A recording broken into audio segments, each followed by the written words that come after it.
My dear countrymen, there is another late act of Parliament which appears to me to be unconstitutional, and as destructive to the liberty of these colonies as that mentioned in my last letter. That is the act for granting the duties on paper, glass, etc. The Parliament unquestionably possesses a legal authority to regulate the trade of Great Britain and all her colonies. Such an authority is essential to the relation between a mother country and her colonies, and necessary for the common good of all. He who considers these provinces as states distinct from the British Empire has very slender notions of justice or of their interests. We are but parts of a whole, and therefore there must exist a power somewhere to preside and preserve the connection in due order. This power is lodged in the Parliament, and we are as much dependent on Great Britain as a perfectly free people can be on another. I have looked over every statute relating to these colonies, from their first settlement to this time, and I find every one of them founded on this principle till the Stamp Act administration. All before are calculated to regulate trade and preserve or promote a mutually beneficial intercourse between the several constituent parts of the empire. And though many of them impose duties on trade, yet those duties were always imposed with design to restrain the commerce of one part that was injurious to another, and thus to promote the general welfare. The raising of a revenue thereby was never intended. Thus the king, by his judges and his courts of justice, imposes fines which altogether amount to a very considerable sum, and contribute to the support of government. But this is merely a consequence arising from restrictions that only meant to keep peace and prevent confusion, and surely a man would argue very loosely who should conclude from hence that the king has a right to levy money in general upon his subjects. Never did the British Parliament, till the period above mentioned, think of imposing duties in America for the purpose of raising a revenue. Mr. Grenville first introduced this language in the preamble to the 4th of George III, chapter 15, which has these words, "And whereas it is just and necessary that a revenue be raised in your Majesty's said dominions in America, for defraying the expenses of defending, protecting, and securing the same, we, your Majesty's most dutiful and loyal subjects, the Commons of Great Britain in Parliament assembled, being desirous to make some provision in this present session of Parliament towards raising the said revenue in America, have resolved to give and grant unto your Majesty the several rates and duties herein after mentioned, etc." A few months after came the Stamp Act, which, reciting this, proceeds in the same strange mode of expression thus: "And whereas it is just and necessary that provision be made for raising a further revenue within your Majesty's dominions in America towards defraying the said expenses, we, your Majesty's most dutiful and loyal subjects, the Commons of Great Britain, etc., give and grant, etc., as before." The last act, granting duties upon paper, etc., carefully pursues these modern precedents. The preamble is, "Whereas it is expedient that a revenue should be raised in your Majesty's dominions in America for making a more certain and adequate provision for defraying the charge of the administration of justice and the support of civil government in such provinces, where it shall be found necessary, and towards the further defraying of the expenses of defending, protecting, and securing the said dominions, we, your Majesty's most dutiful and loyal subjects, the Commons of Great Britain, etc., give and grant, etc., as before."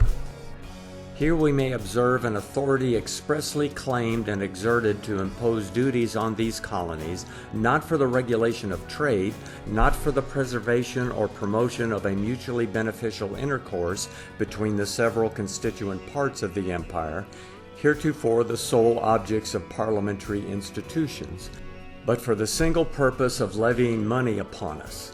This I call an innovation, and a most dangerous innovation. It may perhaps be objected that Great Britain has a right to lay what duties she pleases upon her exports, and it makes no difference to us whether they are paid here or there. To this I answer: these colonies require many things for their use, which the laws of Great Britain prohibit them from getting anywhere but from her. Such are paper and glass.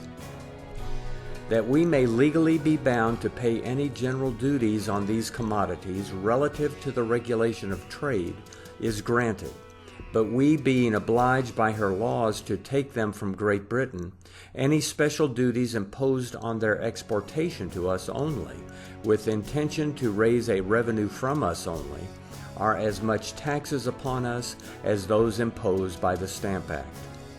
What is the difference in substance and right, whether the same sum is raised upon us by the rates mentioned in the Stamp Act on the use of paper, or by these duties on the importation of it? It is only the addition of a former book, shifting a sentence from the end to the beginning. Suppose the duties were made payable in Great Britain. It signifies nothing to us whether they are to be paid here or there. Had the Stamp Act directed that all the paper should be landed at Florida and the duties paid there before it was brought to the British colonies, would the act have raised less money upon us, or have been less destructive of our rights? By no means. For as we were under a necessity of using the paper, we should have been under the necessity of paying the duties. Thus, in the present case, a like necessity will subject us, if this act continues in force, to the payment of the duties now imposed. Why was the Stamp Act, then, so pernicious to freedom? It did not enact that every man in the colonies should buy a certain quantity of paper. No, it only directed that no instrument of writing should be valid in law, if not made on stamped paper, etc. The makers of that act knew full well that the confusions that would arise from the disuse of writings would compel the colonies to use the stamped paper, and therefore to pay the taxes imposed. For this reason, the Stamp Act was said to be a law that would execute itself. For the very same reason, the last act of Parliament, if it is granted to have any force here, will execute itself, and will be attended with the very same consequences to American liberty. Some persons perhaps may say that this act lays us under no necessity to pay the duties imposed, because we may ourselves manufacture the articles on which they are laid, whereas the Stamp Act no instrument of writing could be good, unless made on British paper, and that too stamped.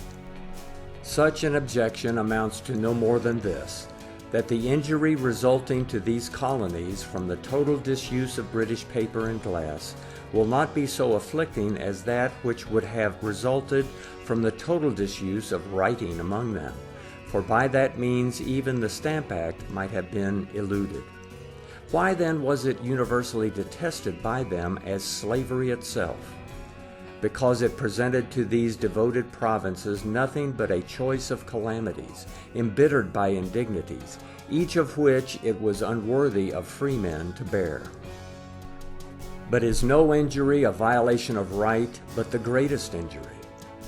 If the eluding the payment of the taxes imposed by the Stamp Act would have subjected us to a more dreadful inconvenience than the eluding the payment of those imposed by the late act, does it therefore follow that the last is no violation of our rights, though it is calculated for the same purpose the other was, that is, to raise money upon us without our consent? This would be making right to consist not in an exemption from injury, but from a certain degree of injury. But the objectors may further say that we shall suffer no injury at all by the disuse of British paper and glass. We might not if we could make as much as we want. But can any man acquainted with America believe this is possible? I am told there are but 2 or 3 glass houses on this continent, and but very few paper mills, and suppose more should be erected, a long course of years must elapse before they can be brought to perfection. This continent is a country of planters, farmers, and fishermen, not of manufacturers. The difficulty of establishing particular manufactures in such a country is almost insuperable. For one manufacturer is connected with others in such a manner that it may be said to be impossible to establish 1 or 2 without establishing several others. The experience of many nations may convince us of this truth.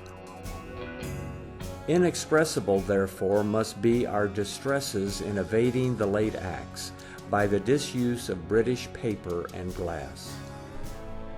Nor will this be the extent of our misfortune if we admit the legality of that act.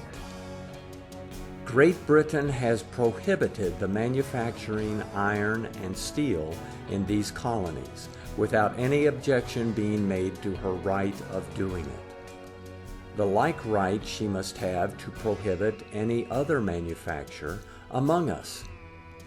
Thus she is possessed of an undisputed precedent on that point. This authority, she will say, is founded on the original intention of settling these colonies, that is, that she should manufacture for them, and that they should supply her with materials. The equality of this policy, she will also say, has been universally acknowledged by these colonies, who never have made the least objection to statutes for that purpose, and will further appear by the mutual benefits flowing from this usage ever since the settlement of these colonies. Our great advocate, Mr. Pitt, in his speeches on the debate concerning the repeal of the Stamp Act, acknowledged that Great Britain should restrain our manufactures. His words are these: "This kingdom, as the supreme governing and legislative power, has always bound these colonies by her regulations and restrictions in trade, in navigation, in manufactures, in everything except that of taking their money out of their pockets without their consent." Again he says, "We may bind their trade, confine their manufactures, and exercise every power whatever, except that of taking their money out of their pockets without their consent." Here then, my dear countrymen, rouse yourselves and behold the ruin hanging over your heads. If you once admit that Great Britain may lay duties on her exportations to us for the purpose of levying money on us only, she then will have nothing to do but to lay those duties on the articles which she prohibits us to manufacture, and the tragedy of American liberty is finished. We have been prohibited from procuring manufactures in all cases anywhere but from Great Britain, except linens, which we are permitted to import directly from Ireland. We have been prohibited in some cases from manufacturing for ourselves, and may be prohibited in others. We are therefore exactly in the situation of a city besieged, which is surrounded by the works of the besiegers in every part but one. If that is closed up, no step can be taken but to surrender at discretion.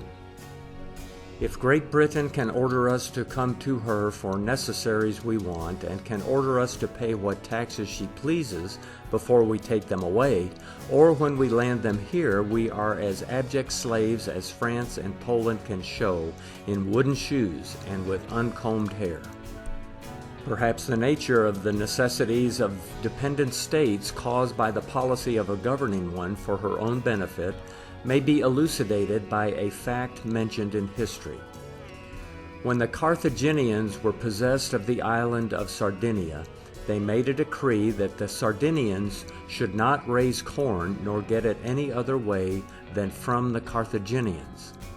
Then, by imposing any duties they would upon it, they drained from the miserable Sardinians any sums they pleased, and whenever that oppressed people made the least movement to assert their liberty, their tyrants starved them to death or submission.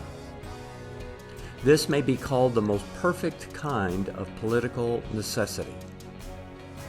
From what has been said, I think this uncontrovertible conclusion may be deduced, that when a ruling state obliges a dependent state to take certain commodities from her alone, it is implied in the nature of that obligation, is essentially requisite to give it the least degree of justice, and is inseparably united with it in order to preserve any share of freedom to the dependent state, that those commodities should never be loaded with duties, for the sole purpose of levying money on the dependent state. Upon the whole, the single question is whether the Parliament can legally impose duties to be paid by the people of these colonies only, for the sole purpose of raising a revenue on commodities which she obliges us to take from her alone, or, in other words, whether the Parliament can legally take money out of our pockets without our consent. If they can, our boasted liberty is but vox et praetere nihil, a sound and nothing else.